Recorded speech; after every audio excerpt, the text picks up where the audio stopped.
In this video, I'm talking about the #1 reason why almost everybody chooses to treat their hearing loss. Coming up.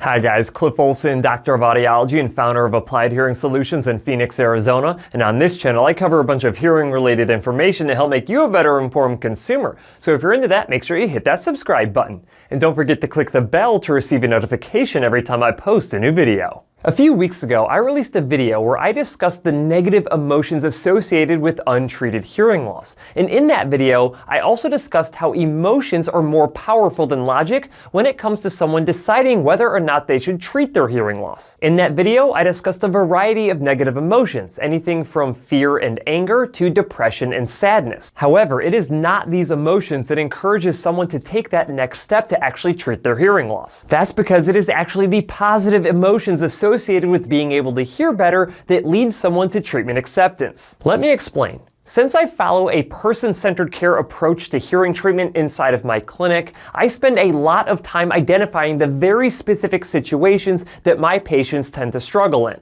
Upon identifying all of the different situations that my patients are aware of, I take an even deeper dive into what they're doing at the current moment to compensate for the hearing loss that they have in order to function in those actual situations. Now, I could stop there. I understand where they're having difficulties at. I understand what they're doing to overcome those difficulties even with untreated hearing loss. But really, what I want to find out is how they're being emotionally impacted by having to do these compensation techniques all the time. Because you see, it is not the act of having to do these compensation techniques that's the problem. It's the negative emotions associated with having to do them that is felt by the individual with the hearing loss, as well as the family and friends of the person with the hearing loss. However, treating hearing loss is not about eliminating negative emotions. It's about maximizing the positive emotions for the individual with the hearing loss, as well as the people that they interact with. So whether it's with surgery, hearing aids, a cochlear implant, or an auditory brainstem implant,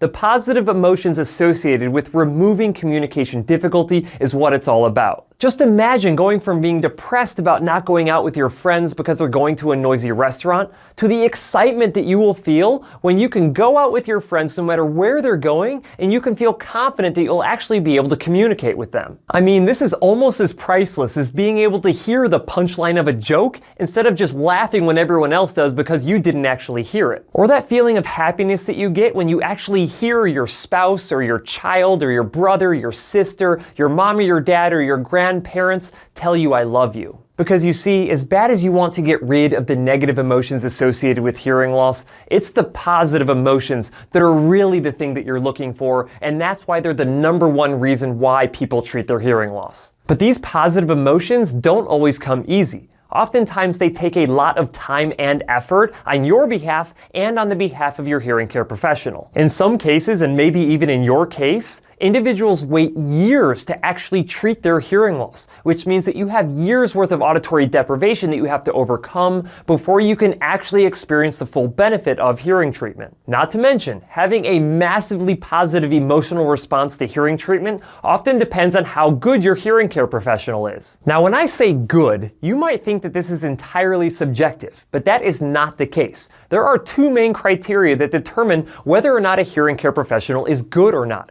The first one is, do they follow best practices? And the second one is, do they follow these best practices using a person-centered care approach? In fact, both of these criteria are so important that I actually have specific videos explaining what each of them are that I will link in the description of this video. As long as your hearing care professional takes the time to follow a person-centered care approach and actually identify how your hearing loss is impacting you emotionally, and as long as your hearing care professional follows best practices when treating your hearing loss, I have no doubt in my mind that you will be able to change your emotional state from a negative one to a positive one as well. That's it for this video. If you have any questions, leave them in the comment section below. If you like the video, please share it. And if you want to see other videos just like this one, go ahead and hit that subscribe button.